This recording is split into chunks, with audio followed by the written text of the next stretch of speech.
Good afternoon once again, everyone. Apologies. My name is Esther Sobatele, and I am happy to have you all here today. And today, I'm going to be the moderator for this session. And this session is definitely going to be an exciting one, an educative one that will help us all move from position where we were before we joined this session to the next position because you'll be filled with knowledge.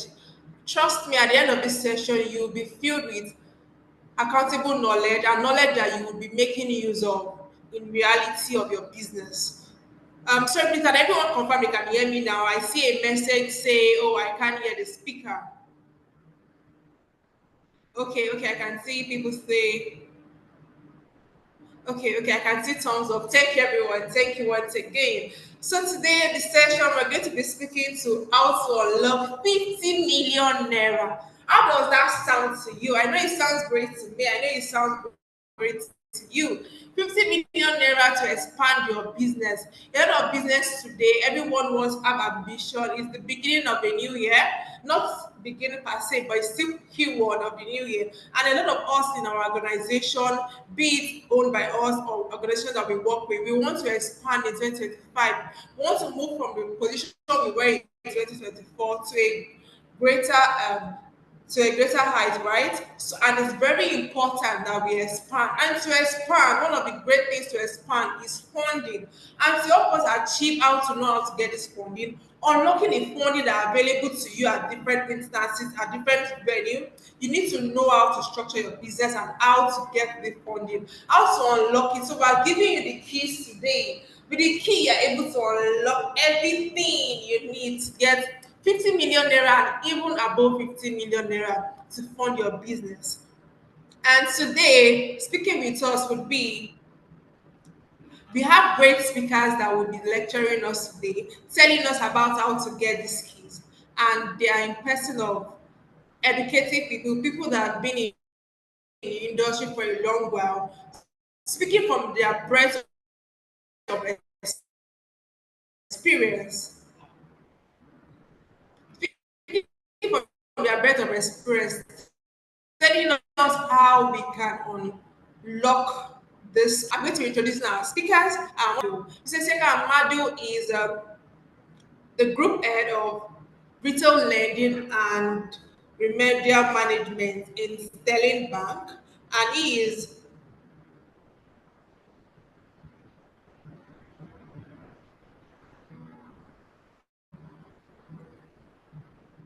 okay. With a foundation in engineering, Mr. Madu has been able to transition into finance, seamlessly merging analytical precision with business acumen. Over the years, he has specialized in risk management, product development, retail business, digitalization, portfolio management, loan monitoring, lending, and people management. So you can see when I tell you that our speakers today are going to be dropping from a load or truck of knowledge from experience, right?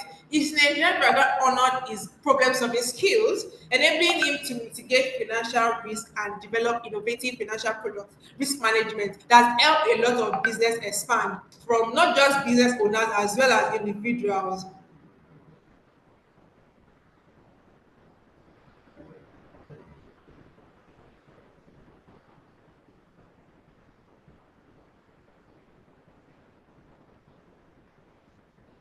Yes, so also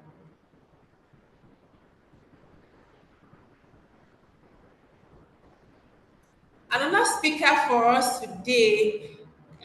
Good afternoon, Mr. Isiaka. Mr. Isiaka's camera is enabled. I think he wants to say hello to us before we start the session. Hello, Mr. Isiaka. Good afternoon to you.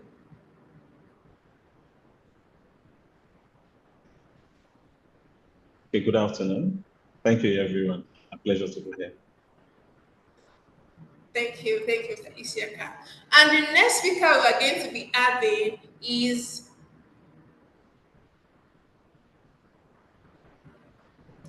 Dr. Femi Egbeshola. Dr. Femi Egbeshola is an entrepreneur with a contagious passion for growth and development of small business in Nigeria. And he was a lecturer of entrepreneur development studies with Covenant University and other higher institutions. He floated and manages his private school known as School of Entrepreneur Development Studies, living up with his set mandate to upbet as many entrepreneurs as possible. He anchored an independent weekly program titled Start Your Own Business Today on a number of radio stations, and its replica, Be Your Own Business, on a television station every week. He's the managing director of the weekly newspaper, Weekly Small Business News, and a monthly news magazine named Small Business News Magazine. He is also the current national president of the Association of Small Business Owners of Nigeria, an association with over 50,000 members and 26 states of the federation. In 26 states of the federation, I'm sure some of us do not know of this association. I am glad to be the one to tell you about this association today. And our speaker is the president of this association. How do you feel already? I feel excited because I've also been leading in this session. Also, he's the club leader of the Popular Business Club, Small Business Club. He started his higher education career from the Federal Polytechnic Ilaro and had his PhD in Federal University of Technology, Owerri, and earned a doctorate degree from prestigious University of Pretoria, South Africa, in applied analytical chemistry.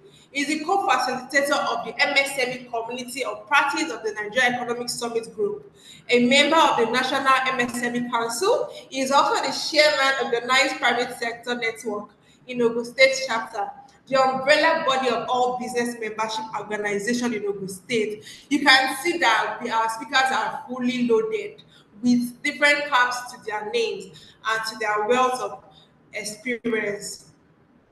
Yes, so today, bringing to you this speaker is courtesy of the business of a platform dedicated to help business grow from point one to point two to point 100, helping businesses grow from every stage of their business, from be it operation, be it sustainability of the business, and be it expansion of the business. And also partnering with TBS today is no other person, no other institution than a financial institution that has been known for its deliberately encouraging and supporting MSMEs in the industry today, and that's the person of the only financial institution that we know, and that's Sterling Bank being our partner for this session today. Okay, thank you everyone.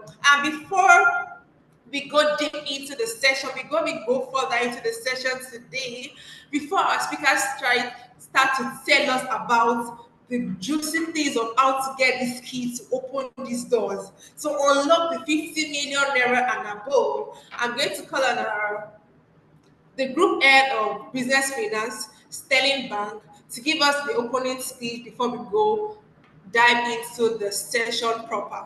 Good afternoon, and that's in person of Mrs. Ezine Umo Kafo, the group head, business finance, Sterling Bank.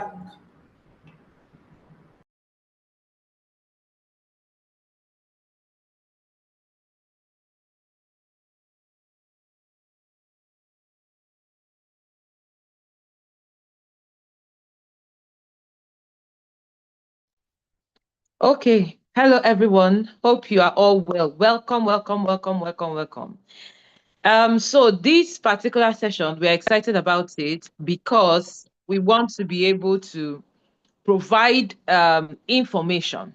Let me tell you guys something that is a major challenge when it comes to businesses. When it comes to you and understanding the various things that you have available to you, the challenge is always even understanding the what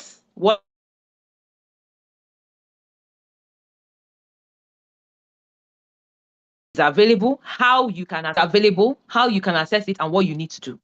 That is number one challenge. Number two is knowing if you are eligible and what you need to do to become eligible. All right.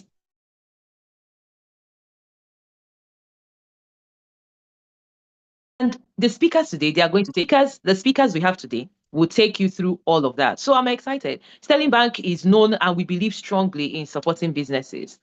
So many people will ask questions like, oh, do you really do give loans to businesses? Do you need give loans to customers?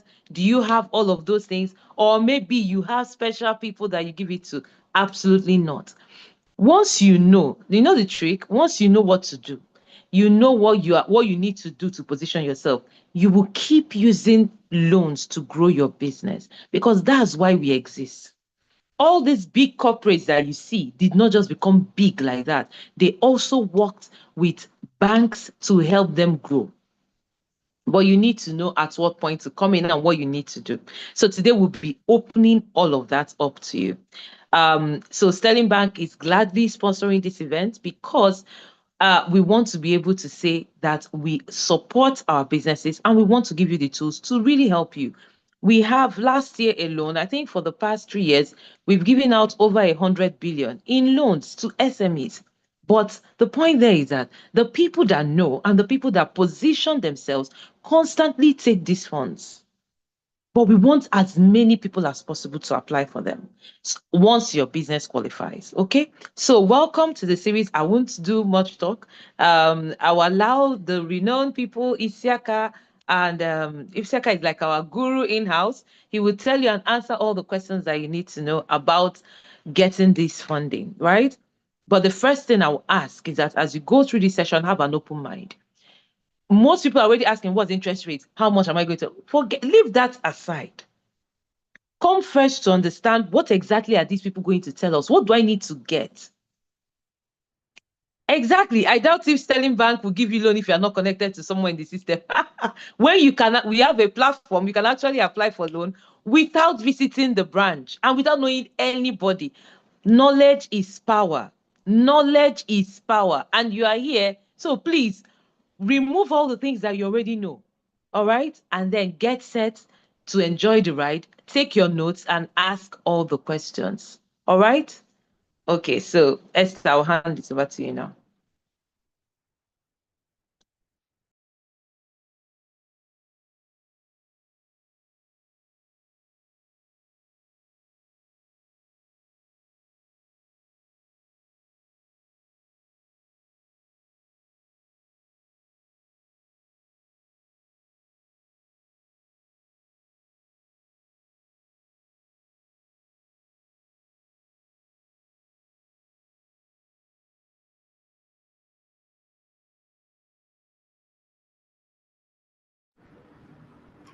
Okay, sorry about the mic issue. I think you can hear me now. Okay, so thank you, Ezine, so much for that opening speech and for also letting us know that we should all come with an open mind and for touching key areas on where people need to know. And before we go into the session that we call up our speakers to start giving us in their breadth of knowledge, I'd like for Dr. Femi Egbeshola to say hello to us as well. Good afternoon, Dr. Femi. Good afternoon to everyone. It's a wonderful afternoon. It's a privilege for me to be here this afternoon to discuss this very important topic. And I believe that at the end of the webinar, we will all be more informed and it will help us to unlock the 50 million naira or more loan and even grants that are for SMEs. It's time for MSMEs to grant scale and the time is now. Okay. Thank you so much. Now, for the fact that you are here already, I will just go straight into the question. And my first question for you today is going to be, given your breadth of experience raising funds, could you please discuss the funding options available to Nigerian businesses that wants to grow both domestically and internationally today in 2025? Thank you, sir. Well, it's good to know that the whole world, not just Nigeria, the whole world is particularly focused on Nigerian MSMEs. Everybody out there is doing one thing or the other to support MSMEs, particularly with funding, being one of the major challenges that MSMEs face in Nigeria. And when it comes to funding options, the first thing is to begin to draw the line between what you can have and what you may not have. You have to draw that line. And that will help you to now prioritize the available funding options and make good use of them. The first you are going to think of is self-help. You need to help yourself first. You have to look at how you can help yourself with people who are in your network, maybe your friends, families, your relatives. You may also have to know, somebody is asking what is MSME? It is micro, small, and medium enterprises. It stands for MSMEs. So you also have to look at cooperative societies that are around you. These are platforms that may not really need you to have collateral and some other stringent conditions that are attached to loan. Beyond that is the development finance institutions. We have a lot of government-owned development finance institutions that are there to assist you. One of it is Bank of Industry that is already assisting MSMEs for the past 40 years and more. And at the moment, we have the federal government BOI intervention fund where you can make available for yourself a single-digit interest rate loan of 5 million naira per obligor. We also have the Nexim Bank that is supporting those who are into exports, particularly those who are into light or small exports. And these are doing very great wonders for MSMEs. When it comes to development finance institutions, there are so many platforms that are there for you. Just recently, the federal government launched what is called After Support Initiative. After is African Free Continental Trade Area, whereby anyone in business, MSMEs, who are into the 10 traded highlighted commodities or product under After will get some form of funding and other support services from the federal government to be able to scale and grow and export to African companies. In some states, we have funding platform, like Lagos State here, we have the Lagos State Employment Trust Fund that gives out single-digit interest rates, even up to 5%, 9% interest rate, and up to 5 million naira. We also have in every state what is called Nigeria Cares. Nigeria Cares is the platform that the federal government has opened to support all entrepreneurs across the states. All you need to do is to go online and search for Nigeria Cares and click on your state. For example, if you're in Lagos State, you now click on Lagos Cares. If you're in Ogun State, you click on Ogun State Cares and like that. And you're able to get onboarded to getting a grant. It is not a loan, it's a grant that you are going to that will help you to get funding within 30, 60 days. For those who are startups who may not really be able to go to the bank, we have the Startup Act that has enabled them to now get funding. And this funding is called Startup Investment Seed Fund. Yes, Startup Investment Seed Fund. This fund enables startups to now get funding between 250,000 and 5 million naira to be able to start and grow their business without interest rate, zero interest rate. We also have what is called the Nigerian Youth Investment Fund. This is particularly for youth between the ages of 19 and 35, male and female, where they can have access to 250,000 naira to 50 million naira without collateral. It's without collateral. You really need to know anybody. All you need to do is to apply online and you begin to benefit from it. One of it also is an initiative of Sterling Bank with Smedan that is known as Smedan Sterling Bank 5 billion naira single-digit interest loan. It's on and on like that. We have traditional banks too that you can approach. One of it is Sterling Bank that is sponsoring these events today. And they have so many products for MSMEs. All you need to do is to walk to their bank or visit their platform, their online platform, and see how you can benefit. Again, too, is the issue of venture capital. We have a lot of venture capital in the country providing private equity for businesses. One that will interest SMEs the most is a new initiative of the federal government through the Nigerian Stock Exchange Board. Yes, the Nigerian Stock Exchange has just created what is known as the Growth Board. The Growth Board is to provide SMEs with a platform where they can now become visible to international communities. You remember that for you to be highlighted in the stock exchange, you must be a public liability company. But this time around, MSMEs now can take their company to the NSC, to the Growth Board, and you have access to investment and funding from international community, even local community, to as much as your business can take. And that alone is a lot. That's at the moment, we already have 370 SMEs onboarded on this platform. And the total investment they've been able to get at the moment is over 1 trillion naira, and that is much. And you can also take advantage of that. We have angel investors. We have so many platforms for angel investment this time. And interestingly, we now have local angel investors. You need to just go online, search for some of these, and you are going to see it. I have a list of venture capitalists and angel investors that I may also push to the organizers that can be forwarded to some of the participants at the end of this events. We also have crowdfunders, those who are doing crowdfunding. We have so many of them now, and it's now also being localized. And I must also say that many are yet to be approved. We have about 7 different crowdfunding platforms locally here to be approved this time. One of it is to fund anything that has to do with real estate and even more. Again, too, we have grant opportunities through competitions. There's so many competitions out there, and we push it out from our own platform every week for SMEs, whereby you can look at some of these grant opportunities of competition and benefit from it. Let me just mention few. Well, the first one I will mention is that of this week. It is called Agora Venture Competition for Startups, whereby startup can get as much as $10,000 to support their business. We also have a HAFTA funding program for female business owners, where they can also get $6,000 for investments for their business, and it's a grant. We have the National MSME Award. The National MSME Award is the federal government award for MSMEs, whereby winners are being supported by the federal government. What stops you from applying and getting some of these grants to support you? We also have another one called Generation Connect, a young SME program for this week alone too. And with that, you can also access $10,000 as grants.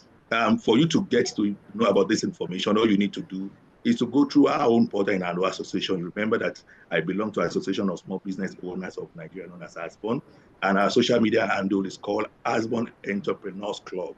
There you're going to see a lot of opportunities every week. We push there opportunities that you can use to get grants, that you can use to get loan, and it can also prepare you and position you for getting loans. As much as you are getting loans, you also need to look at how you can block wastages, because even if you get funds and you are not making the best use of those funds, you may not get the best of your business and you may not be able to scale. So it's good for you to also look at how to improve on saving costs and reducing wastages. One such way you can do so is making sure that you connect with opportunities around. Now we have co-working spaces all around by federal government, by state government, by private individual companies, where you don't need to have your own particular office at a high cost, or have your own company or industry or manufacturing outfits at so much cost. You can now cohabit with other people in one same facility that is being provided.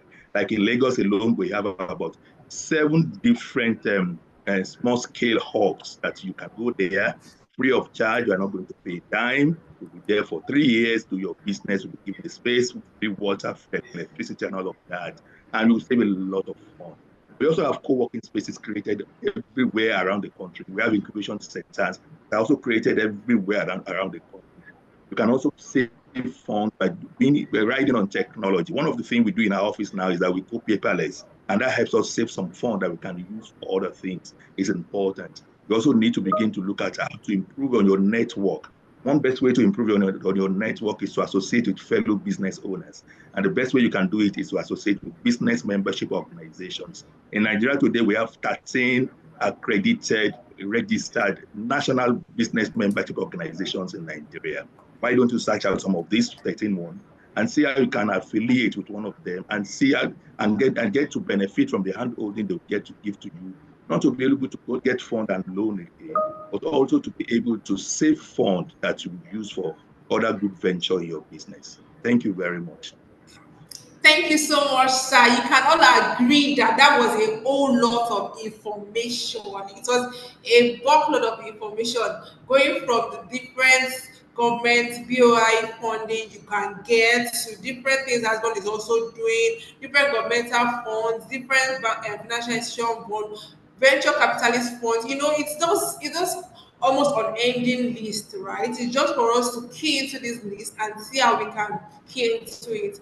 And one thing also that is that's generic sometimes that we realize over the years are that these funds are available. But how do you now ensure that you're eligible, right? So a lot of you will say, "Oh, I see someone say something around how do we get this phone without knowing people?" You don't have to know people. Just ensure that you position your business in a state that you are eligible. Most times you see that you apply for these things and they tell you that you do not meet criteria. And that's because some things that you are doing are not right. So that's what's going to lead to the next question. And I'm going to be throwing this next question to Mr. Isiaka Madu. He's going to be speaking to us on how to ensure that we are positioning our business to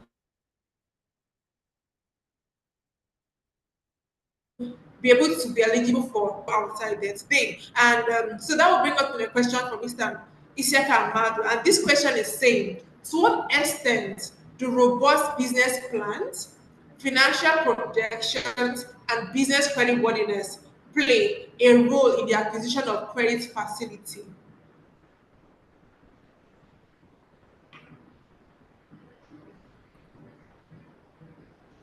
Okay, thank you, Esther. At least before I follow up from the huge information provided by Dr. Femi, I think if you take it, you listen to him carefully, it's opportunity for you to get free loans, interest-free loans, and some of these things are things that you need, you know, in order to run your business. So Esther, going back to your question, the problem we have most of the time is, you know, we do things based on instincts, right? So, okay, I want to go into business, and someone said, maybe fertilizer is what you're selling. Okay, somebody gives me money. Now let me go into, okay, where will I get fertilizer? Okay, maybe I go to Kano. I go to Kano, get fertilizer. You know, the thing is, while you are doing that instinctively, there needs to be what you call, you need to be deliberate. You need to be able to articulate it. So the problem you always have with most business owners is, most of the things really banks are asking for or financiers are looking for, there are things you really do. But the problem is you don't track it, you don't measure it. And because you are not deliberate, okay, you now find yourself, you get to a place where you apply and they tell you you're not eligible. Okay, and in all fairness, if you actually, for once, you are deliberate in what you do and you try to follow certain things and you more or less like have records of what you do, you realize it is actually easy. You don't need to know anybody to get these things. So you talked about robust plan, right? For you to that speaks to mostly planning. In anything you do, you need to have a plan. For example, okay, which business do I want to go into? If I want to go into tomato selling or I want to sell beans, for example, you need to first and foremost, you know, there's a saying that says, if it works on paper, then it can work in real life. So basically what we're trying to say here is, it needs to make sense to you on paper. You need to put it down. You need to articulate it and see, will this thing fly? If you are not convinced, then there is no point using your money to start the business, because definitely you are going to have a problem. So this is where business planning comes in. So in this regard, we say, first and foremost, you need to have a goal. You need to have a clear strategy. What's your goal? My goal is I want to go into the selling of things, okay? And the strategy is, how do I achieve it? Okay, this is now where you need to have a robust plan that speaks to, if where will I get the material itself? Okay, I'm working on the assumption that maybe you have a cash flow. We'll go to that first. So you're now planning. I said, I mentioned the first one, which is what you need to have a goal, right? And then your strategy in achieving it. So your goal and strategy speaks to, now how are you going to plan to achieve this? And from there, where am I going to source my raw material? Now I'm taking, for example, you want to go into book selling. Where am I going to get my raw material? Maybe it's Kano. If it's Kano, is it safe? How am I going to transport it? Who am I going to buy from? The thing is, once you're able to articulate all these things up to, then the next question is, which is the one that is key, who are you selling it to? Who are your target markets? Because if you are able to do that, okay, it says, okay, my target market are so people in social place. Then there's another question, competitors. Who are your competitors? Because you must factor all these things. Usually, any financier looks at this thing. It's not just, I want to give you money to do a business, or you've started the business, I want to give you money. We need to be able to see that this business, for example, there is a clear goal, there is a clear objective of what you're trying to do, and there is a science to what you're doing. Okay, so yes, we said your strategy, your goal is key. Then the other part speaks to now projection. You need to now make your projection. If you now articulate everything and you say, okay, this is fine, then projection now speaks to, what are the things that I need to do? If I do this, if I'm able to, okay, how much are they selling this, cost price? And then you now need to talk about your expense. How much am I going to incur in trying to probably bring rice or beans from Kano and to bring it down to Lagos and sell? And even if okay, well, how much is it being sold at? All these things are some of the things you need to articulate. It speaks to your robust planning. Okay. Then yes, the financial is tied to robust planning, because whatever you're doing, that money aspect is key. Okay. So your financial planning also speaks to, okay, this is the amount I need to spend in order to achieve. That's where you now start talking about put your cash flow, and then there's this part of your debt to revenue or to income. Because another thing we also look at that speaks to that financials really, it speaks to, yes, after everything, um, in terms of your expense, how much generally is your expense vis-a-vis your income you are making? Okay, if you look at it, definitely, if your expense outweigh your income already, there's a problem. So it's like, don't even bother. On your own, your business will collapse before you even meet anybody that will be able to finance you. So yes, robust planning is key. Financial projection is one of those things you need to look at in order to project whether your business can actually survive on paper. Okay, before you go to real life. There's the aspect of risk, even after you have it on paper. Maybe the price that you've used to articulate and say, okay, this is what will happen, this is how I'm going to get it. By the time you probably head to Kano, you realize price has changed. And by the time you go back to Lagos, maybe probably you buy it at a particular price, you go back to Lagos, realize that it has come. So basically, all these things are the things we need to look at for a bank to be able to look at you and say, I want to finance you. You should be able to at least articulate some of these things in terms of proper planning. Then there is one big thing that is key, which is business creditworthiness. Are you worthy? See, everything, in the olden days, it is based on trust. Even though we say it's money, as a bank, those are the things we look at for. How credible are you? You say, okay, I've taken this month's money. Maybe the balance is just 10,000 naira and you refuse to pay. Now, these days, we've gone beyond that part where you will take money and then nobody will know. For MFBs, not even normal banks, big banks, for normal microfinance, if you take money and refuse to pay, they'll put your name on credit registry. And based on CBN policy, if you have a bad credit, nobody's going to give you money. So even though you go back and regularize, it becomes a history for you. So some of these things we do that we think, oh, no, it's just, I'm trying to do sharp one. It will come back to haunt you later. Because all these things are the things that your financiers, people, even or financial institutions that wants to give you money, those are the things they look at. So the major thing that I'm going to use to crown this is you need to try as much as possible to be worthy. Okay, it's not just between your peers, the people you do business with. You understand? Your financial records must be clean, must be spotless. If you take money, you want to take a loan, you need to have an idea of how you are going to settle this. And I think as long as you are conscious and you do things like that, I don't think you have any problem. So I think let me pause here for now. Esther. Thank you so much, Isiaka, for that breadth of knowledge and that insightful teaching and lecturing, right? I believe that everyone took one or two basic information from what you just said, because for me, I learned a lot, right? So, you mentioned things about if you are doing some things, your business cannot grow. It's just natural. It's not a factor of, oh, it's somebody that did not manage my business well. There are some things that when you are doing already, your business, even without funding, even if they are giving it funding, right, it will still not try because you are not structuring your business well, because you are doing things, you are spending more than your income. You are eating into the profit of the business and eating into even the capital of the business. So you said a lot of things on how, you spoke about how to be credit worthy, how to project financially,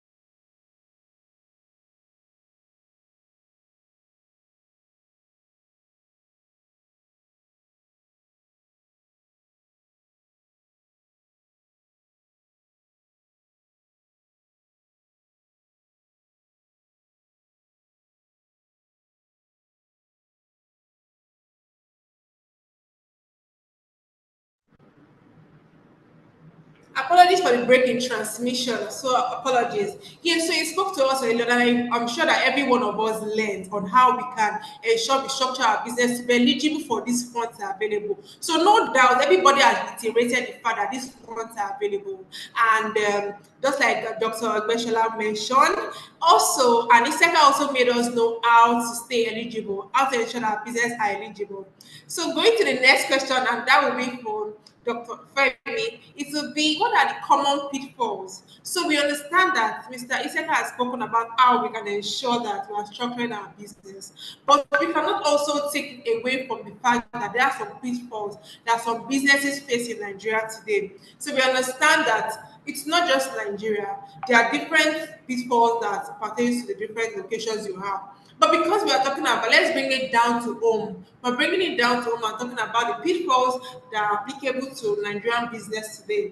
And Dr. Femi Egbeshola will be taking us answering the questions of what are the common pitfalls that businesses face when securing funding, and what preparation can be made ahead of time to avoid them.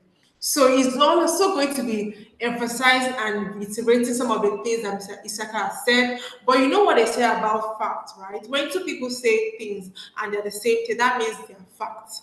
So he's going to be talking about the pitfalls. So let's say it's not even your fault. It's pitfalls that maybe are applicable to your business or because of the economy of the location you are presently. Mr. Femi will be speaking to us about them and how we can avoid them. So one thing you should know is this: not that there's a risk, there's risks applicable to your business, but one thing that makes you stand out and one thing that makes you a business owner and to thrive is to ensure that you are mitigating the risk. So that's what Mr.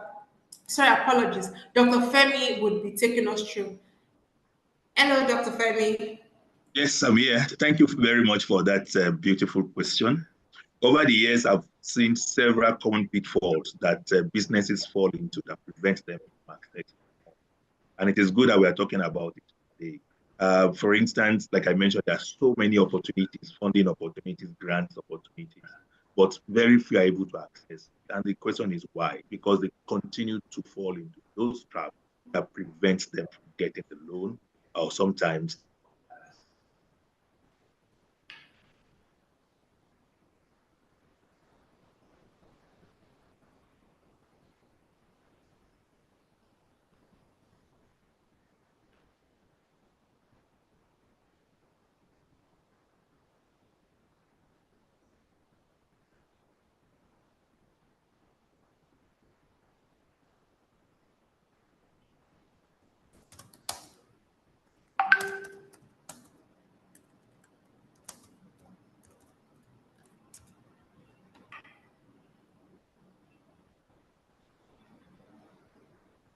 I guess something went wrong with my network or something.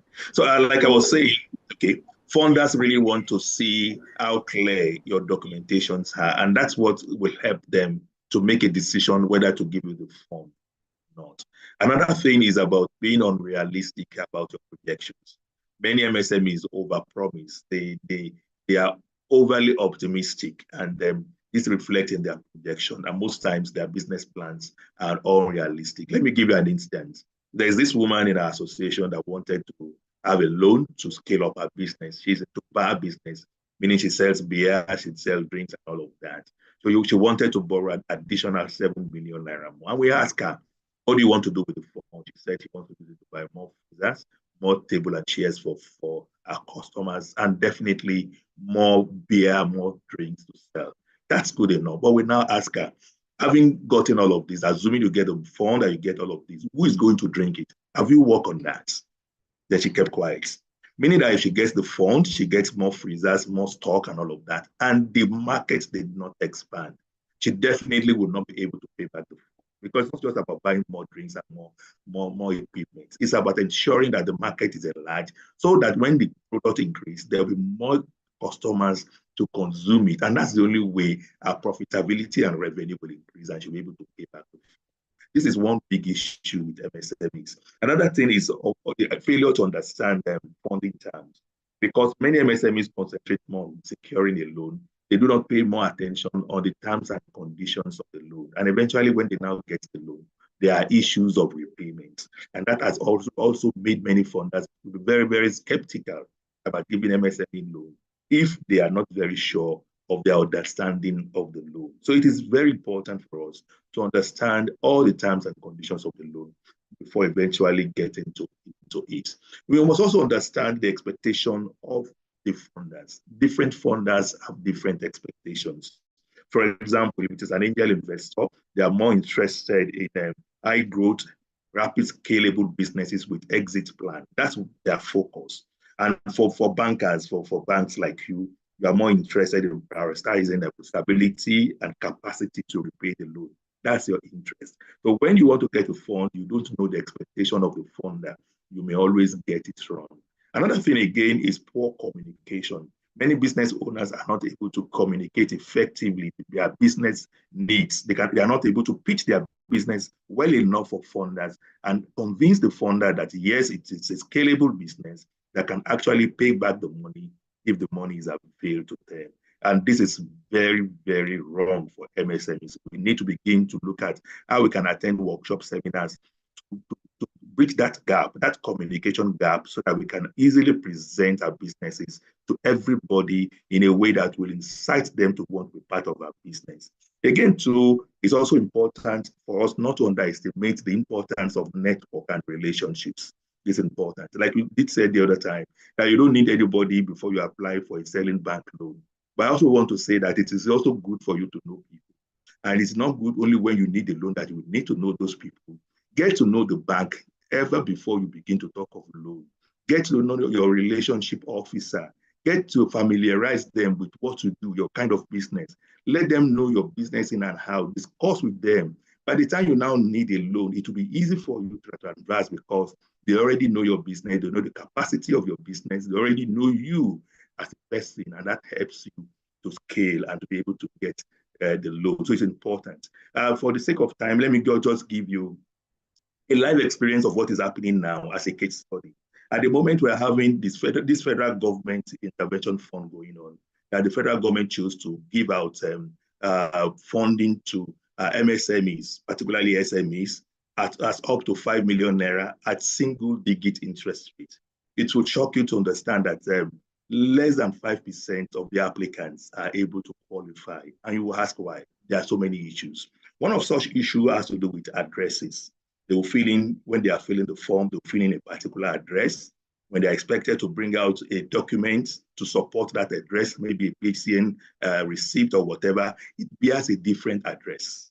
And that disqualifies them automatically. When they also want to put out their address or their business address, they don't attach it with landmark area that those who want to come and inspect the facility or the business place will be able to easily understand where it is and get to the location. So when they search for those locations because the addresses are not well written and they go back to their offices, it stops them from being able to get those applicants available the loan. Another issue is the CAC documentation. Many MSMEs now are carrying about CAC certificate for their business name or their limited liability company, but they have not been paying annual returns, and these documents are no longer active. They are tagged inactive on CAC website. And when they apply for federal government loan, it is a red flag. They just shut them down and they're unable to get the loan. Another issue that comes up to mind is the issue of not getting the kind of regulatory certificates that they need for their business. Some businesses, particularly manufacturing, need some form of certificate, NAFDAC certificate, SON certificate, NEPC certificate for export, and all of that. Many of these businesses don't have these certificates. And when they apply for loan and they discover that these certificates are not there, it is a red flag that also turns them down. Again, to another issue with this particular ongoing federal government funding is the issue of credit worthiness. Many MSMEs, for one reason or the other, are red with credit worthiness. Their rating is red, and some of them don't even know because they don't check. And some of these MSMEs need to know that for you to check your credit rating, the first attempt is free online through the 3 credit bureau we have is free online. So all you need to do is just go there, check out your credit rating, and you'll be able to see whether you are credit worthy or not. Because if you are not credit worthy and it is found out by the funders, you will not get the fund. And at times, a rating red on credit worthiness could be that you're operating a particular account that you are not funding again and it has gone red and you don't do. You need to go and regularize those accounts. Those you don't need again, you close them. And those you need, you actively ensure that they are well funded or well managed so that they will not put you in a bad position when you need funding. Again, too, is the issue of business plan. What people write when in their business plan, when they apply for this federal government funding, is different from what their business really is. If you write in your business plan and you say that your turnover is 50 million naira per month, and you are told to provide your statement of account, bank statement of account, and it is also showing that it is less than 10 million naira turnover per month. That's a mismatch, and that means you are falsifying documents. These are some of the issues that stop many from accessing this ongoing federal government intervention fund, and it is important for us to pay particular attention to it. There are so many other things that is in my mind, but for the sake of time, I think I should just take a hold here. Thank you.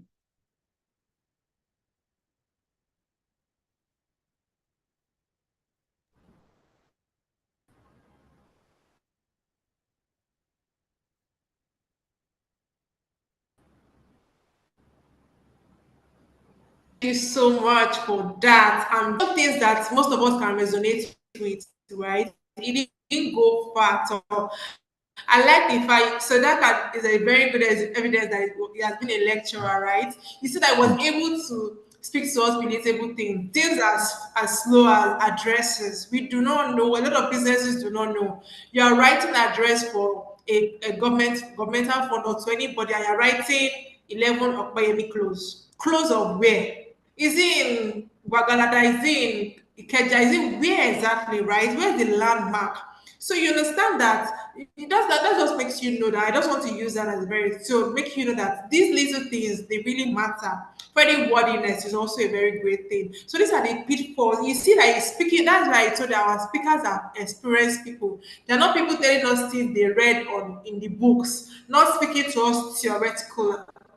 They are speaking to us based on experience. He's speaking to us based on things that he has seen. See, you mentioned about the person that wants to expand their drink business. You want to expand your drink business. Your customers did not change from the number Mr. A and Mr. B that you had before. Mr. A and Mr. B will not drink past their mouth, right? They would. There's no possibility that they start drinking because you have because you bought more drinks. They will start drinking 10 crates of drink in a day. It's not possible, right? So that's why it just works hand in hand. As you're looking for the funding, you're also expanding your market reach and ensuring that everything are met. When you are filling a form, be it governmental form, be it a venture capitalist, be it a financial institution, ensure that these little things leave the big things. The big things sometimes a lot of people, right? They focus on the big things and leave the small ones. And the small ones are a lot of things that drops people. People are trying to locate and confirm that oh, you said that you're 11 Okpayemi, but they're trying to locate the place and they weren't able to find it. That what does that tell them? That just tells them that oh, maybe this person is actually lying. So these are things that I was able to pick out. What I try to do is to just reiterate, say pick one or two things from our speakers just to reiterate and make us just like a wake-up call for us, right? To understand these things well. Because we are also ensuring that this session is not yet another session where people are just speaking and speaking and speaking. But I want it to be a session that we are able to pick not just 100 points from it. Okay, so that will lead us to our next question, and that will be for Mr. Dr. Femi still, and that would be that in the world of business today, how significant is fundraising and how does credit facilities help small Nigerian businesses grow? In what ways can credit facilities be used by small businesses to expand both locally and globally? So you see that this will be answering questions to how we can grow, not just within our location, but also globally. A lot of us want to expand outside Nigeria, but they and you don't have the funding. It's going to speak to him. Dr. Femi will be speaking to us of how significant fundraising can help with this. A lot of people feel like, oh, I don't want to take funds, so I don't want to take government grants. I cannot stress myself. But you need these funds sometimes to grow. You need these funds to grow from point one to point two, not even point four. You actually need this funding. Dr. Femi will be taking us through how to make this happen. Thank you. And how significant this is to our business expansion, locally and globally. Yes, to understand the significance, it's best we understand it as it is with our human body system. Funding is like the blood of our system. If you run short of blood, you will go sick. If you run out of blood, you go dead. And that's the same thing with our business. That's what fund is to our business. And it is very significant. If you have fund, you'll be able to invest in technology and infrastructure for your business. And you know that for today's world business, it is all about technology. Technology is the big differentiator. So you need fund to be able to invest in technology, invest in equipment, invest in infrastructure that will keep your business going. Not just fund, sufficient fund as at that. You also need fund to be able to hire and train staffs, quality talent staffs. Many businesses are dying today because of poor staff, and you have poor staff because you don't have funds to pay good staff. It's important for you to have funds so that you can hire very quality staff that you can go to sleep and your business will run as if it is on automation. Is important. You also need funds to be able to increase your market and outreach. It's important for you to be able to explore different e-platforms, to be able to expand your market, and at the same time have the kind of fund that will be able to supply them what they need. It's not only enough for you to advertise and say you are selling this particular cosmetic product and you have the capacity to supply 50 and there's an order for 10,000 that you cannot supply. So funding will help you to be able to meet up with the market need, which is very, very important. Now, how will this credit facility, if availed to small businesses, help us to grow? Because I am also an advocate of small businesses. Yes, it helps us with our working capital management. It's important for any business to have a working capital. Without working capital, it will not be easy for us to plan. And when we cannot plan, it will be very difficult for us to scale. Our modern day-to-day activities dwells heavily on funding. And it is important for us to place a lot of attention on that and prioritize it. Like it was mentioned earlier, without fund, it is as good as we are dead. So it's important we do that. And for us to expand our capacity, it's good to have fund. You cannot easily expand without fund. When your business begins to grow, there will be more need for you to buy this, get more equipment, get more facilities, and all of that. And it is with funding that you can do that. It also helps us to bridge payment gaps. We have quite a number of customers we supply our products or services to that may not pay us on time. But when we have funding, other alternative funding, it helps us to bridge this gap between the time we supply them and the time we will eventually get the fund. And for those of us who are in the supply chain, there are times we have a local orders to supply and we don't have enough fund to do so. Funding helps us to be able to fulfill this transaction seamlessly, pay the funder, and still have something for ourselves to continue to grow our businesses. And then when it comes to using credit facilities to expand locally and globally, it's important. Fund is also a key factor. With funding, we'll be able to expand locally and also move to international markets. The federal government this time is more focused on exposing MSMEs to different methodology of expanding their product to the African market. And it is good for us to take that advantage. Now we have 50 different countries we can sell to in Africa without necessarily going through borders, so to speak. We can now sell to anywhere and everywhere in Africa without any form of restriction or limitations. And you need funds to be able to expand to that point. It's important. We also need to for finance our supply chain. It's important for us to look at ways to begin to automate our supply chains and make it seamless for our customers to be able to get their product and services on time and as at when due, and with the kind of quality they expect. Funding is key for this to happen. Without funding, a lot of things will not happen in the business space. And that's why in all the researches we've been doing for the past 10 years, data continue to show that the number one key challenge of MSMEs is funding amongst others. And it's good that we are talking about it today. I also want to use this opportunity to encourage all the MSMEs that look today to look at how they can begin to build their capacity to be able to access funds and position themselves rightly for them to be able to have that fund. Yes, like I mentioned, very few percentage of MSMEs are able to access funds, not because the funds are not there, but because they are not well positioned for it. And that's the reason why we have business support development partners that have been accredited by the federal government. these development partners are expected to handhold MSMEs to be able to walk down the journey from the need of fund to getting the fund and the repayment of.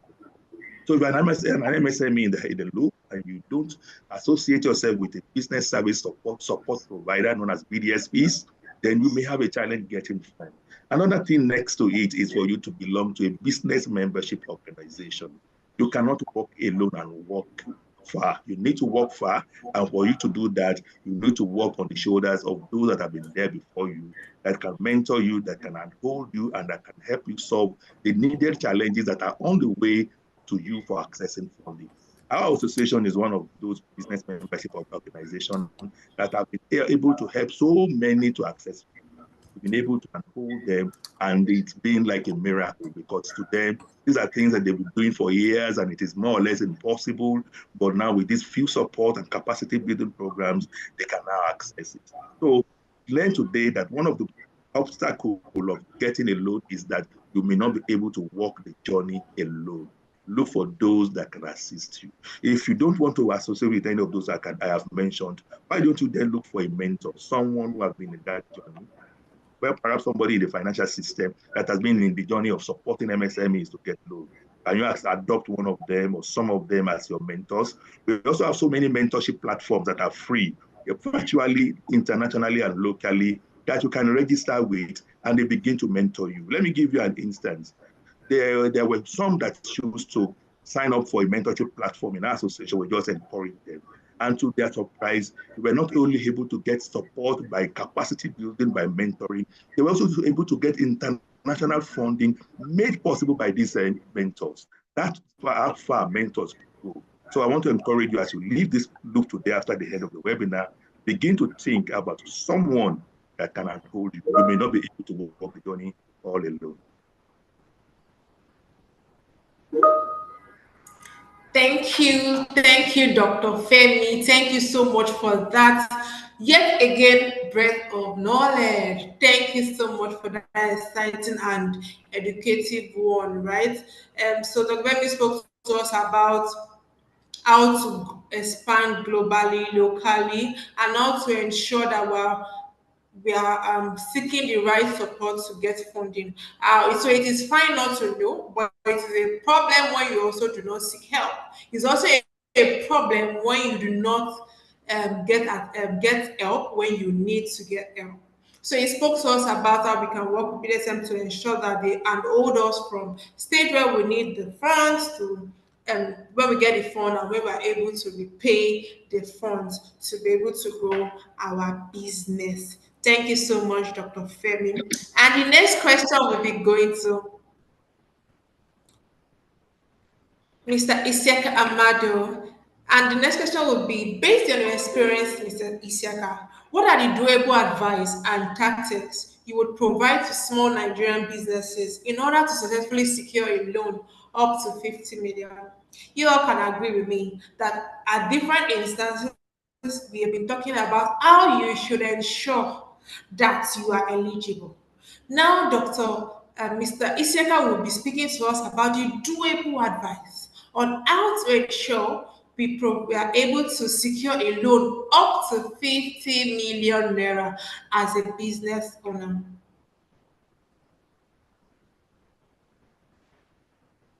Okay, thank you, Esther.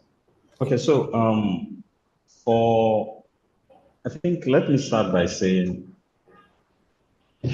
let's use practical. Okay, so Isn't mentioned earlier that we've given out over 100 billion in loans. Yes, and some people will still say, "Wow, are you sure? You need to know somebody." But no, we've given out over 100, and I can tell you for a singular product like our flagship product, for example, we call the business support facility. We've disbursed since inception. That's about since 2021. We've disbursed over 80 billion, just that product alone. And I'm talking about we have other products. Okay, but one of the things we've seen, now let me speak from experience, from what I've seen over the years, right?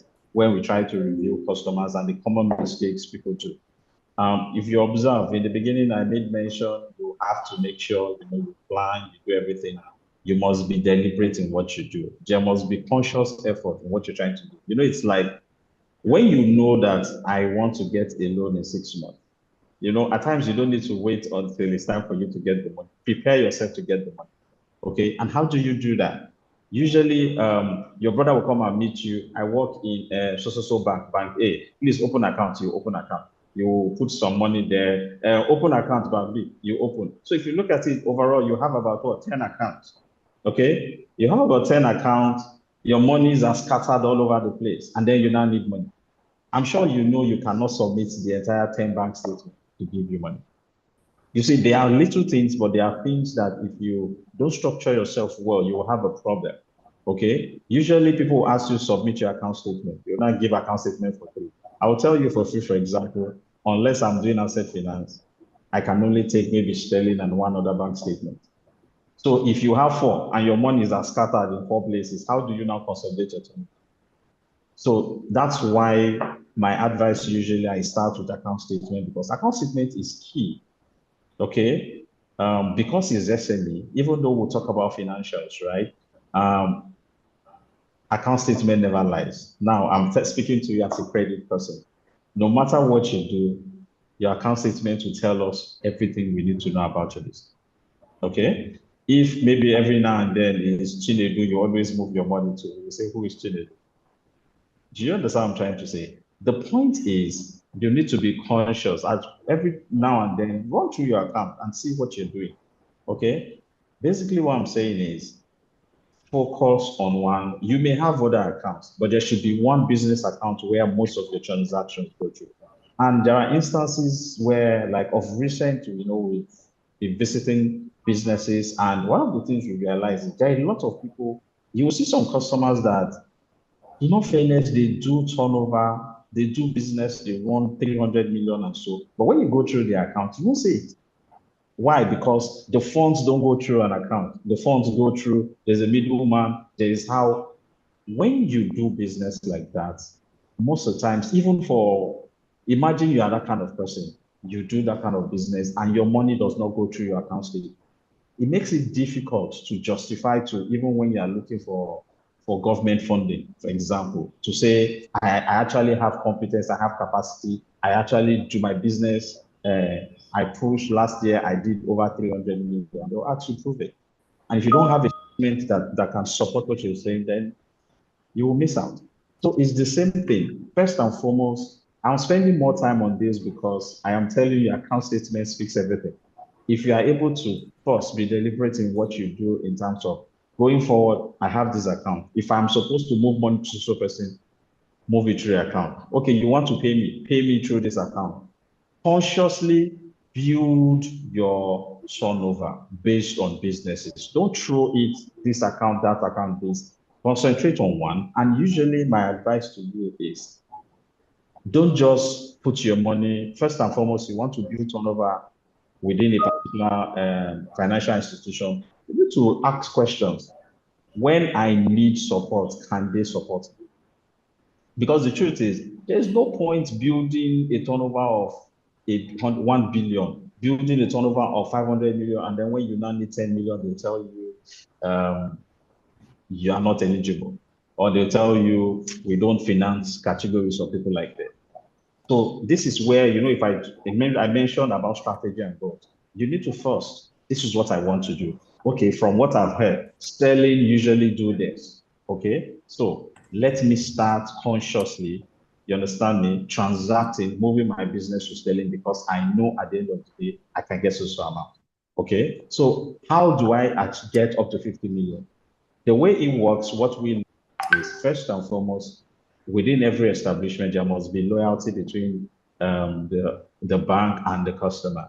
Loyalty in this case is, do you transact with me? How often do you do that? And usually we don't start by giving you 50 million at a time. No, we start by, depending on your turnover and what you do, you start small and you grow. So the products are designed in such a way that when you're able to scale through 10 million and you pay conveniently and successfully based on the growth of your offer, because we expect when we give you this money, we expect your turnover to grow. We expect your business to grow. If your business is not growing, then there's a problem somewhere.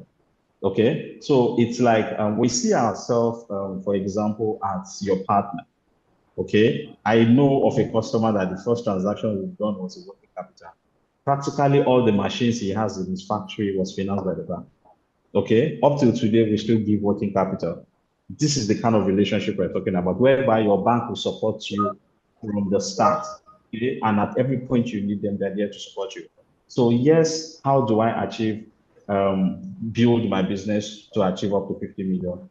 First thing first, I said, make sure you are focused on how you build your turnover. You are focused on have a dedicated account where you want to pay so person, pay from the account. You've done this business, you want people to pay you, let them pay through the account. If you have this, maybe you may have several POS terminals at every point, maybe at the end of every day, let the funds move into this particular account. The point is, if you are able to do that, one, it provides you with this person that is asking for 50 million, he can boast of an average turnover of 500 million. So I say, okay, that's good. Okay. I think we can consider this person, we can give him this. So turnover is key, like I said. Then the other part is, I cannot stop talking about credit worthiness. You need to try, see, if we run through search and it is showing red, you've taken loan somewhere you not pay, or you have, there's no point talking. We don't even go for that. Go and regularize and come back. And even when you come back, it becomes a problem. You now start looking at, are you sure this person has integrity? Are you sure this person is credit worthy for us to go ahead and give? Because it speaks to your character. So that's why, although we know there are several reasons why loans go back, right? But at the same time, always be available. Always try as much as possible to ensure that you regularize that position. If the money is too big, talk to them to restructure it for you. Okay, it will be done in such a way that at least it will take your name away from what? From bad credit. So credit worthiness is very, very key. Once you are able to iron that out, the next part of it is you need to be able to show us your projection for growth.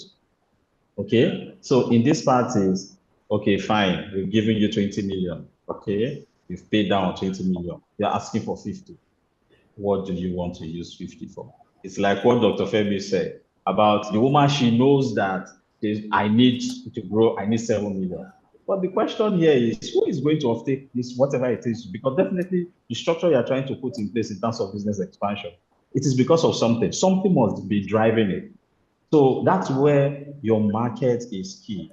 And what we do as a bank, for example, we also need to look at, okay, you need a working capital. We'll look at your business and see whether is there a gap? Truly, do you need this?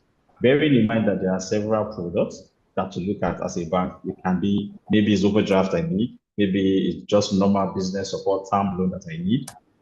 Or if you are the guy that is into supply, maybe it's a contract finance or you have invoices that you need the bank to discount. All these things are facilities that are readily available, okay, that you can get to the tune of those amounts we're talking about. However, you need to, first thing first is you need to prepare yourself so you'll be eligible. And to do that, I said, number one, your account statement, you must be able to, let's face it, you cannot come to a person and say, oh, guy, I want to execute a contract of 1 billion and they are looking at you and your net worth, it's not up to 100,000 naira. They will look at you and say, no, I can't give this man this money. If I give you, in fact, I'll start looking for you for my money. So you need to be able to build yourself to the kind of money you're asking for from the bank. And one of it, like I said, is build your account statement. Move channel, make sure you have a concentrated account where you move your money to. Make sure your credit profile is clean. Make sure you, in terms of credit worthiness, you are as clean as, is it white shirt? Yeah, make sure you are as clean as that. Then the other part is, yes, you need to be able to build your turnover. No, not build your turnover this time around, but you need to be able to show us where that 50 million you're asking for, where you're going to put it. And this now talk speaks to the business. Why do you need an expansion? Okay, there's an expansion. Show us where the expansion is. Maybe there's this new business that you want to invest in, but usually it has to be related businesses. Because what we try to do is we look at what you've done from the amount that's been given to you, and then we keep adding. It's not just 50. You can do 100, you can do 200, you can even do 500 if you have that capacity. Okay, but the point is, build yourself up to that level where you will be able to conveniently, the bank will say, no, don't worry. take this, and because over time we build relationship and we feel we don't need to think twice to give this person money. Okay, so let me pause it. So Esther. Thank you so much, Isiaka Mado. Isiaka really emphasized on turnover, ensuring that we are meeting up our turnover, ensuring that we are concentrating on one account to build our turnover, ensuring that we are credit worthy, ensuring that there is a structured way you want to make use of these funds. Not you come in and you're asking me what exactly do you want to use this funds for, and it feels like you're everywhere. And the person and anyone reviewing your document or even speaking to you, even if it's not a financial money, I don't think I want to invest. Even an investor would not sit in front of you and tell you, okay, if I give you this money, what will you do with it? And you are stuttering. Definitely, that person would not be convinced enough to give you the money. So that's what Isiaka, that's the advice you gave to us. And I took it already, and I'm going to always be making use of it in my business. And I expect you to also make use of it in your business. Okay, so that lead us to the next question for Mr. Isiaka Mado, because it's in line of what you've been saying. So tell us about the business support offered by Sterling Bank today, because you are representing Sterling Bank here, and we'd like you to tell us the business owners what business support to obtain loan or credit facilities up to 50 million naira.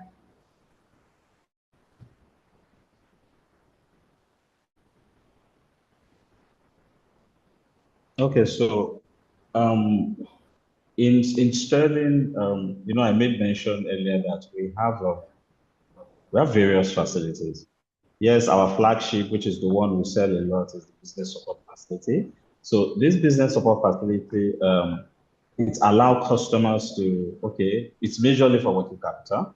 You can take the money, spread it over maximum 12 months, and then pay monthly. And yes, business support. So let me start with business support, then I will move, because there are variants based on what you need. There are some people, their nature of business will tell you it's not really business support I need, it's overdraft. But the same thing, for business support right now, if you are coming for a first timer, depending on, like I said, that's why I'm particular about you need to be able to transact. And yes, there's another thing I think I will meet it, is a lot of us in trying to run away from government tax. Okay, we open savings accounts, not even current account. We open savings account where we run our business. The thing is, it restricts your growth. Okay, there is the kind of accounts you open. If you are not operating a business account where you have a corporate name and you pay tax, it makes you remain small. And once you remain small, you probably fall into the category of people that will be giving 5 million to, or maybe 10 million.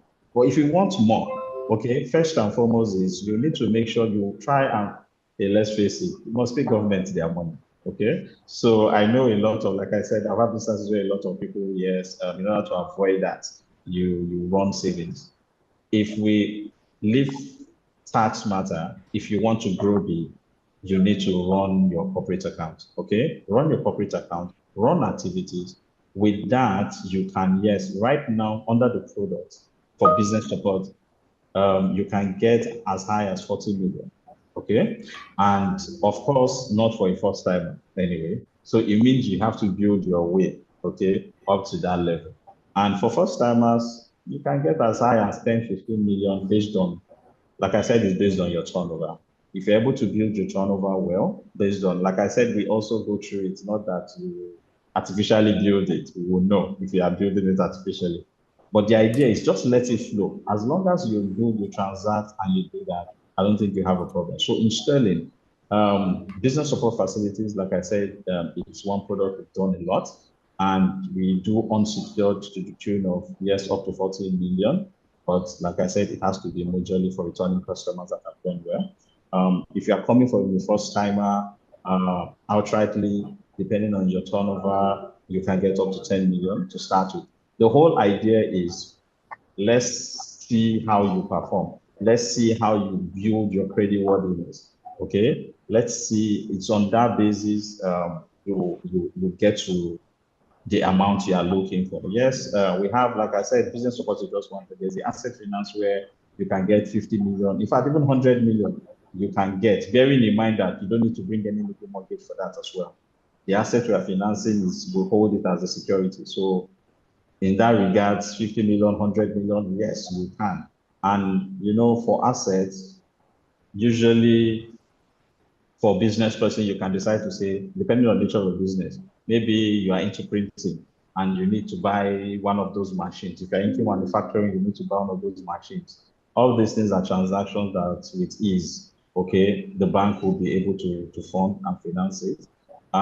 Yes, then there's another part, which is the overdraft. We have instances where some people will say, no, I don't want to be paying monthly. Okay. I want a situation where I want to take the money when I need it, okay, and also pay down as soon as my money comes. That's where overdraft comes in. So the idea is we also tend to enlighten you by way of not just everybody say, hey, I need loan, then you just, that purpose, what do you want to use it for is key, because purpose determines what we give to you and how your repayment will be. If you are doing an asset finance, the way we expect payment is different from for working capital, when we say, okay, this person wants to buy stock, and in that regards we do it and we structure. No, but for asset finance is different. Asset finance will look at, okay, where is your free cash flow coming from? It is on that basis you say, okay, based on this, can you pay? If you net off all your expense, everything, do you have free cash flow that can readily service this on a monthly basis? You say, if the answer is yes, why not? So basically, we have business support facilities that allow you to take up to that amount. We have overdrafts that allow you to do same. We have asset finance. In fact, more than 50, you can even take up to 100 million, okay, based on the asset. Of course, but with that, we expect you to do a little bit of equity contribution for the asset purchase. Then, yes, we have for the contract related, really, you can finance the contracts or invoicing. Maybe probably you have a contract to supply something. Yes, for that we finance that.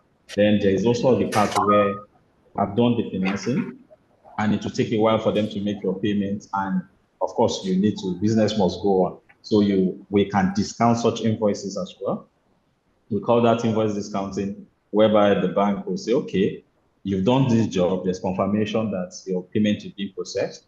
Okay, we can discount it to the tune of 70, 60, and then to enable you go and carry on with your other jobs. When the payment comes, then yes, you would settle the bank. Yes, all those things are the various products that are readily available that Sterling offers. And we've disbursed over 100 billion in this. So it is not this, that, no. I'm saying this because I've signed up on most of these things, so I know for a fact. And we keep having, yes, there are new customers we keep onboarding on a daily basis. So trust me, these things are real, they are available. A lot of people have taken it. But like one thing I'll always say, as long as you build your integrity and you are deliberate in what you do by way of ensuring that these proceeds, these businesses, your cash flow are aligned, then why not? You are more than qualified, okay, to get any of this one. Thank you. Thank you so much, Mr. Isiaka. And I'm happy to hear that Sterling Bank actually has a lot of interesting loan for businesses, for different business needs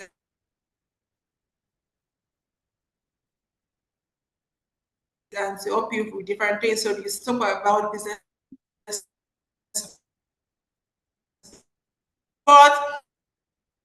I believe that's for working is a work set. And you talk about a lot of different loan products, and it makes it very exciting that.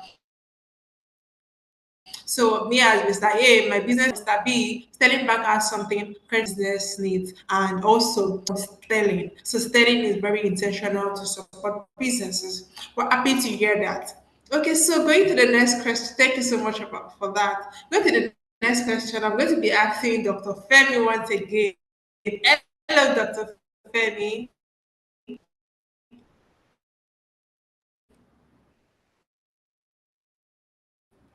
It's been a while. Let's go back to Dr. Femi. Hello, Dr. Femi. So the question would be for Dr. Femi, and it would be as a successful business owner, share with us success stories or milestone obtained without collateral or funding obtained.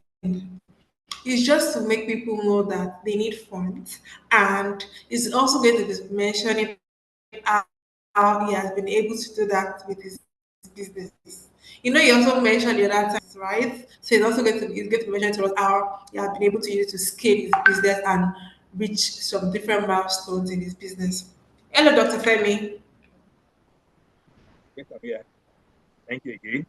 Well, I started my business very scratch from the lowest of the low.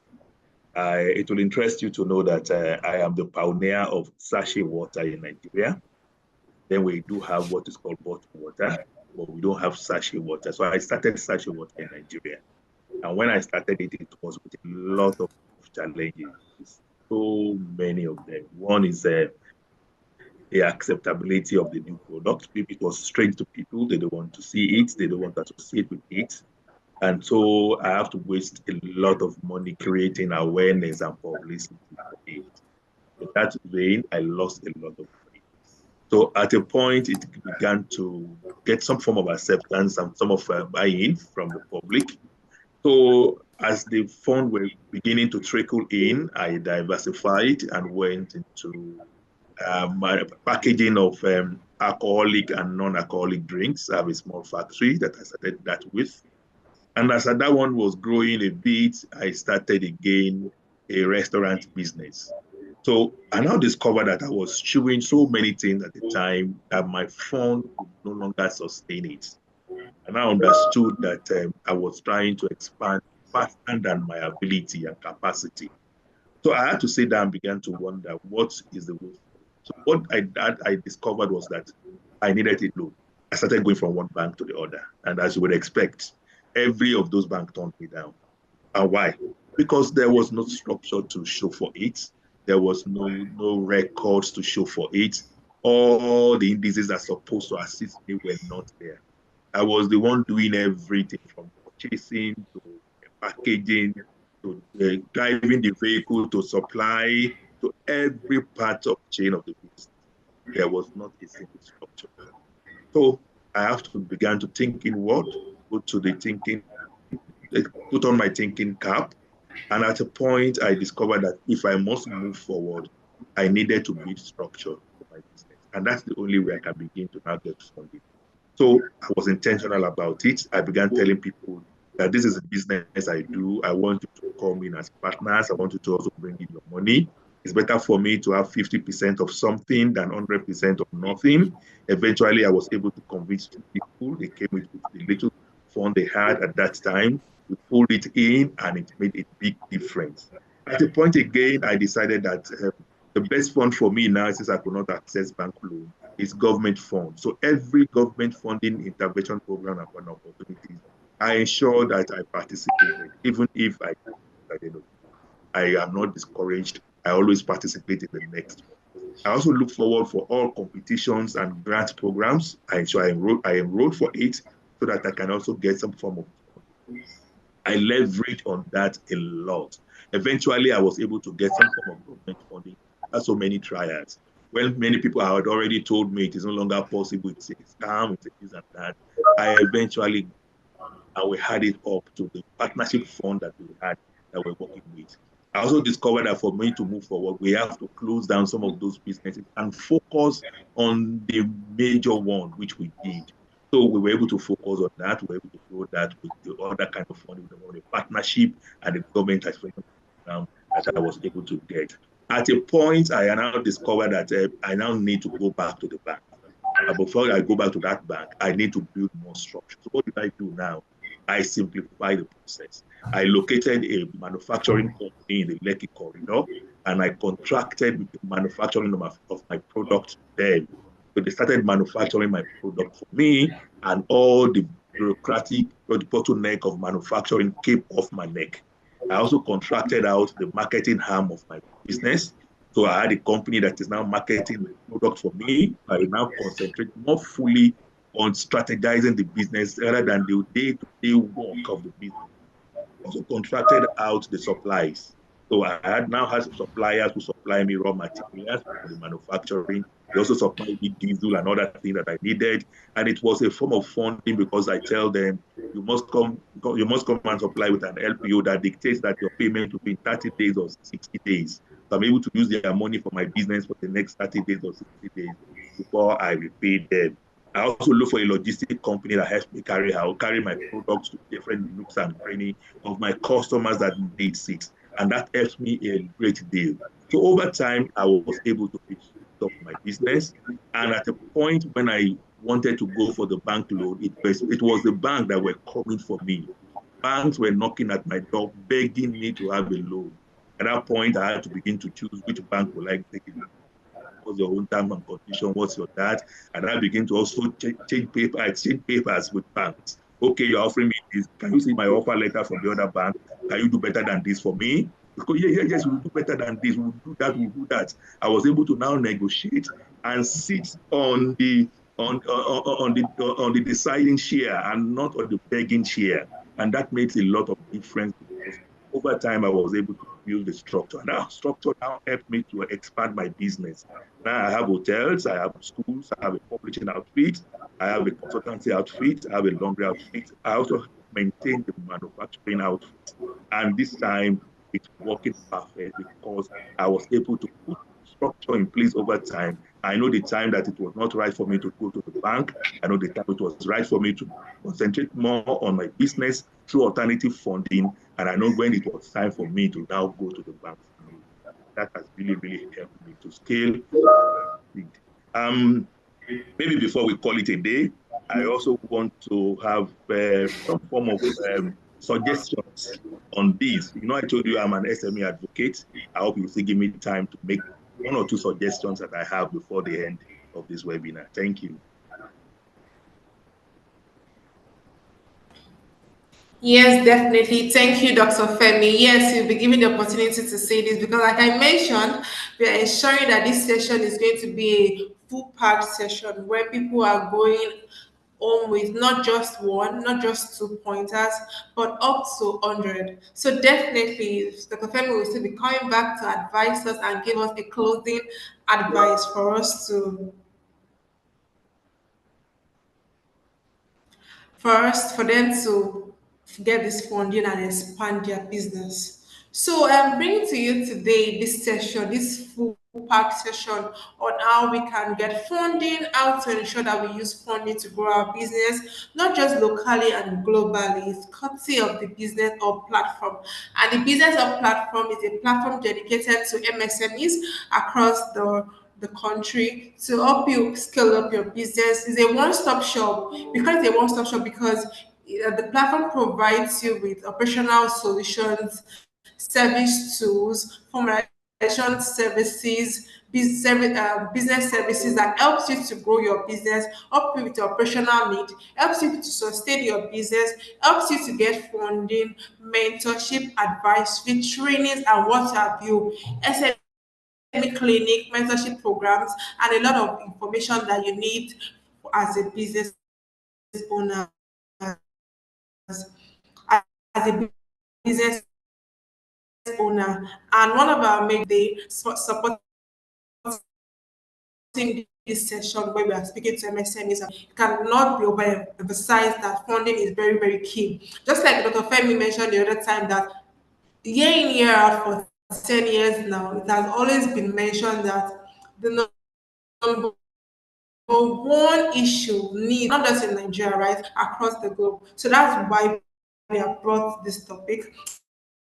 I would always be bringing based on feedback, not just shunning out topics, but bringing topics as such as juicy as this, based on what we see that is the need of our MSM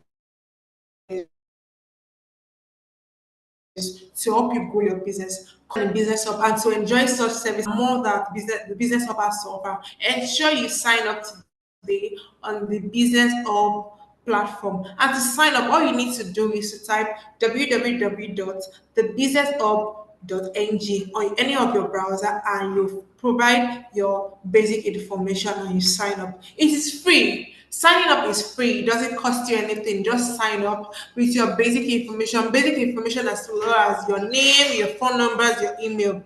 Also, in the process of registration, we had some people signify that, oh, you can get me onboarded, and we've been able to get you onboarded on the platform. All you need to do is to log into the platform with the username that was identifying that you like to be on the helping business sectors see through their sectors, because we understand that different sectors have different needs, right? On the platform would also be seeing things around your sectors, around how you can get grants, how you can get funding, how you can scale up your business based on your different business sectors. And your on the platform as well, you're able to get digital loans as high as what you have, right? So ensure you sign up on the Business Hub platform today at www.thebusinesshub.ng. And also, we mentioned that you should formalize your business if you and get your business ready at a discounted rate. I mean, it's not the original one from CAC and all that. You'll be off such scare or fear.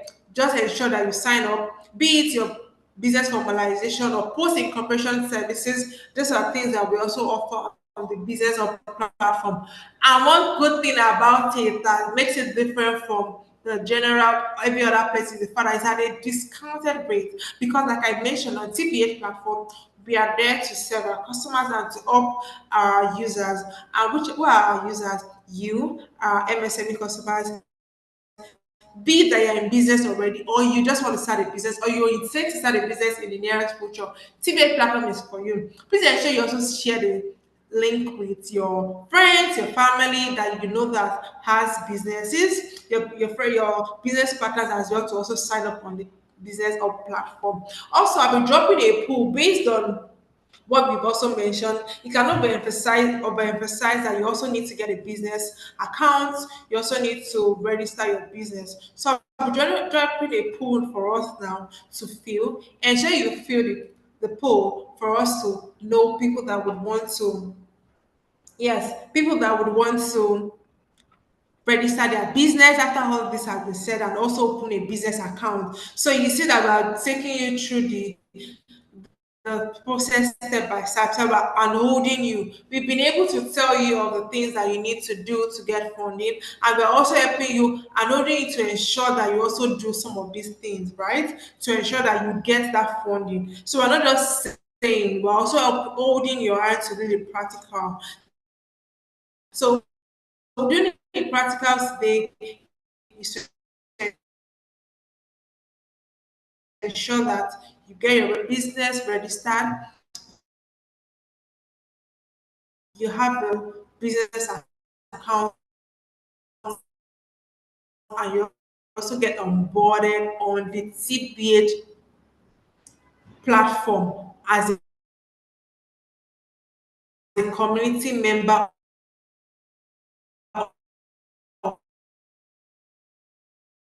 of TPH. TPH community members can learn about MSMEs at every point. Okay, so before we close the curtain today, job for us to fill, please let us feel, giving Dr. Femi the MSMEs can get right all that has been said, and giving us one or two pointers that we need to take out. Even if you have not taken anything out in the morning, you need to take up one or two pointers from Dr. Femi now. Hello, Dr. Femi. Thank you once again for the opportunity. I want to encourage my fellow MSMEs in the house. I told you I'm an advocate of SME too. I want to say that it's important that we begin to work on our mindset. Many of us believe that getting a loan or fund from the bank is like going to the camel's high and to the needle's high rather. and that it is almost impossible. I want to say that my experiences over the years shows that it is possible. I have loads and loads of SMEs that are able to access the loan from banks. And that only means that we need to be positive about it. No matter how many times we have tried in the past, to focus on why was it not possible and begin to work on why should it now be possible. It's important to have that thing in our minds.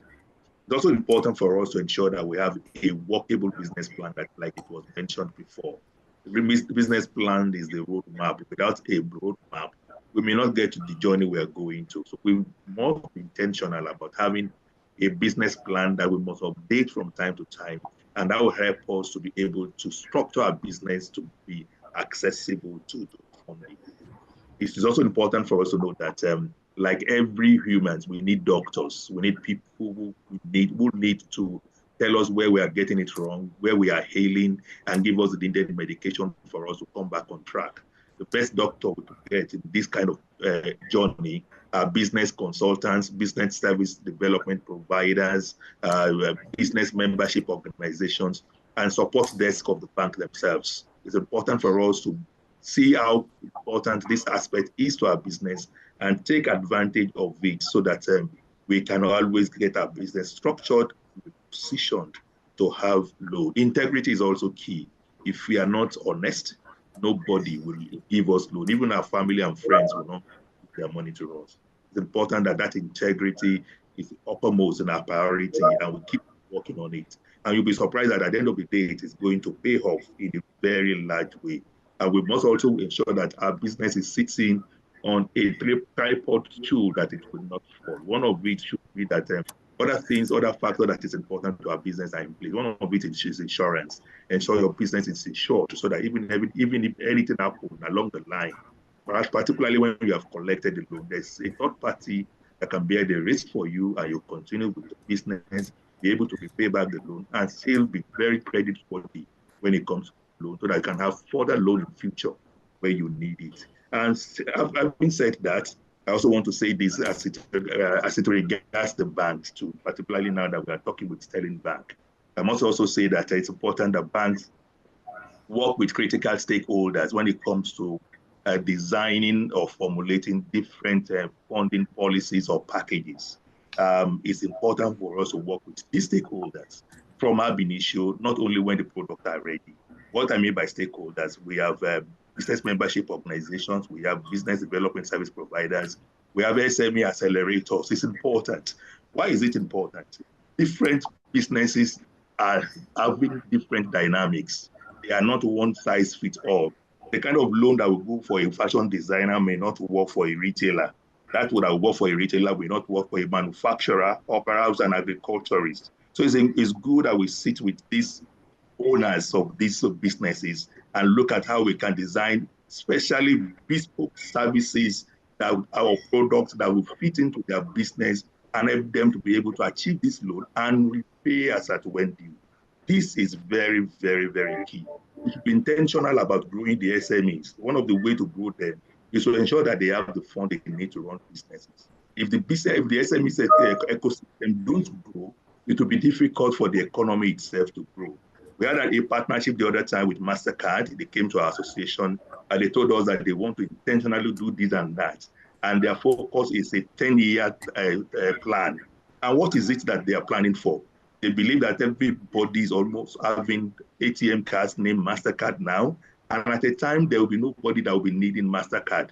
So they need to grow new SMEs, new entrepreneurs to come into the ecosystem that will need new payment cards that will now make a choice to have MasterCard. And that's the same goal that the banks should have.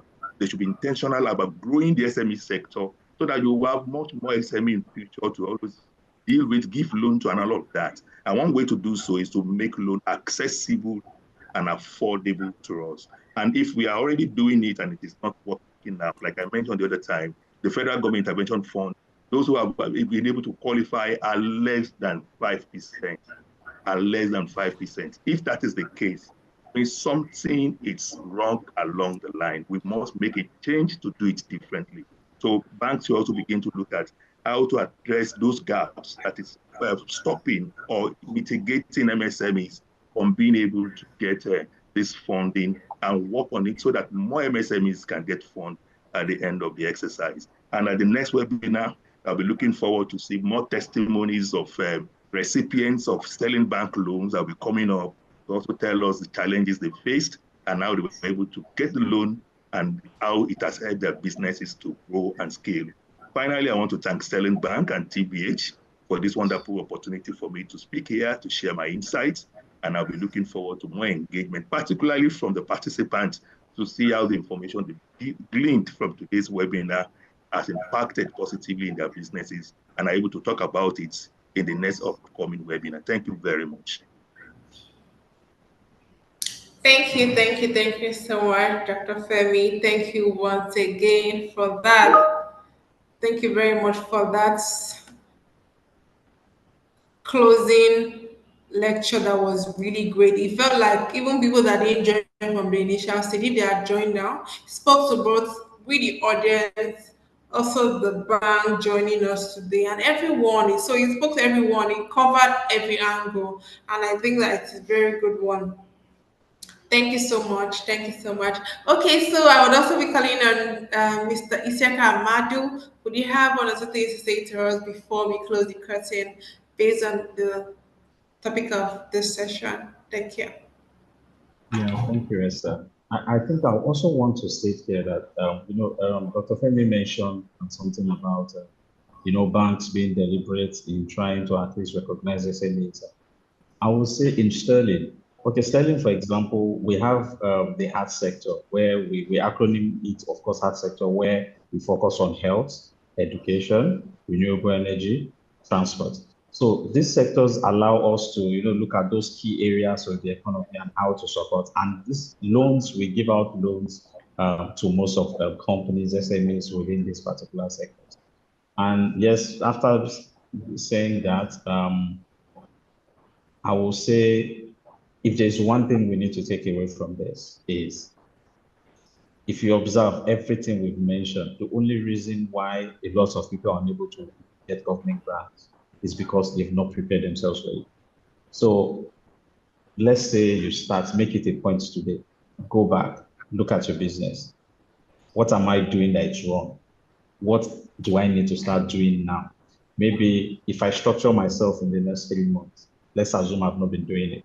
In the next 3 months, in the next 4 months, I will make myself eligible to get a loan from the bank. How do you need to do that? It's simple, based on all the things I've mentioned. Be intentional about how you build your turnover. Try as much as possible to consolidate your transactions. And also you need to have a business plan, a holistic business plan that speaks to what you need to do, what's your clear goal and objective, what's the strategy in achieving all these things. If you are able to do that, then of course you also need to look at your financials, whereby how much am I going to incur in this business and what is the, by the time I discount net the expense and everything, will it be profitable? All these things are the things that you need to be conscious of.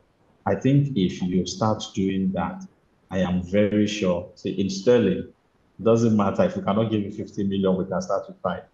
If we cannot give you 50, we can start with 10.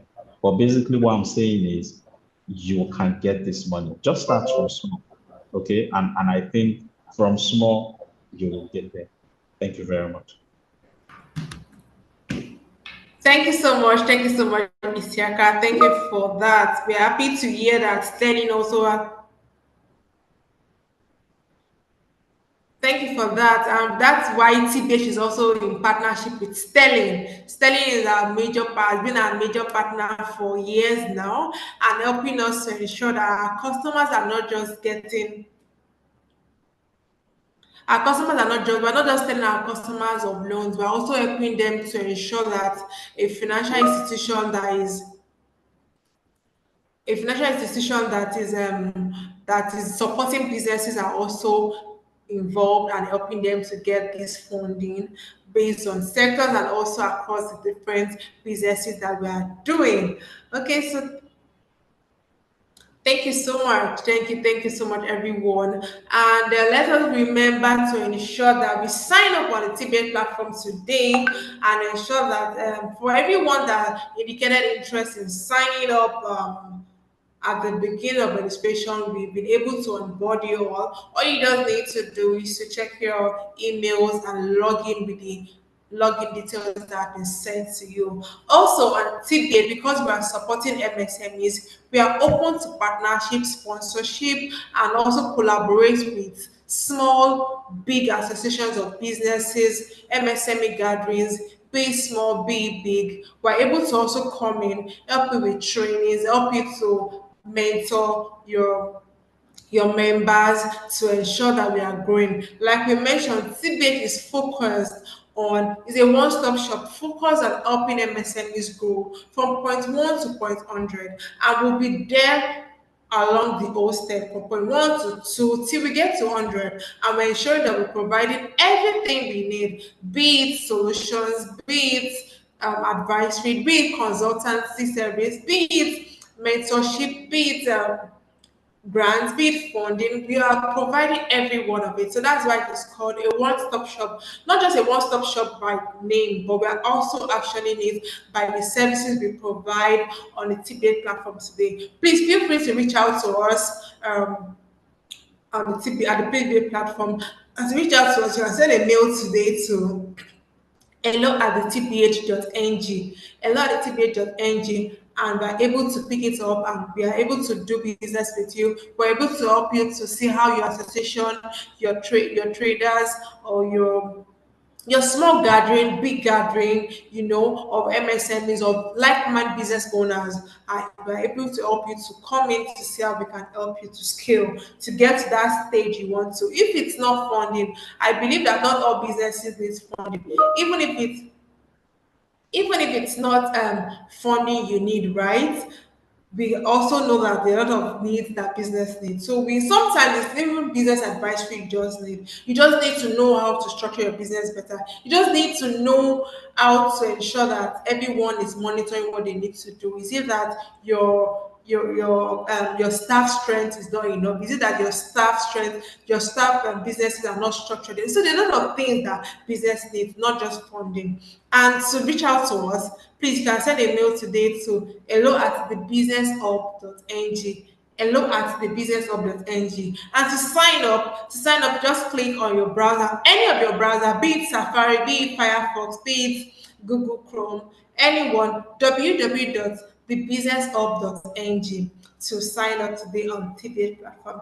I'm happy to be your host today. My name is Esther Tabatele. I'm a business manager for the TBH platform. That's the business hub, and I'm happy to be here. And we're also going to be bringing more of this such educative sessions to you. Look out for these sessions more and stay tuned as we bring you more juicy sessions, bringing in more of our wealth of knowledge, experienced experts in the industry to lecture us, just like this very educative one that we had today. Enjoy the rest of your day and see you all use everything that you've heard today, grow your business well. We would also love to see testimonials, people coming back to tell us how they've been able to take this information to grow their business. That's what will be a success for us. Like I mentioned, at the TBA platform, we are dedicated to helping you grow your business. And thank you to Sterling Bank for supporting this. We are glad and we're happy to have you support us and partner with us. Thank you once again. Do enjoy the rest of your day, everyone. I'm happy to be your host. Bye for now.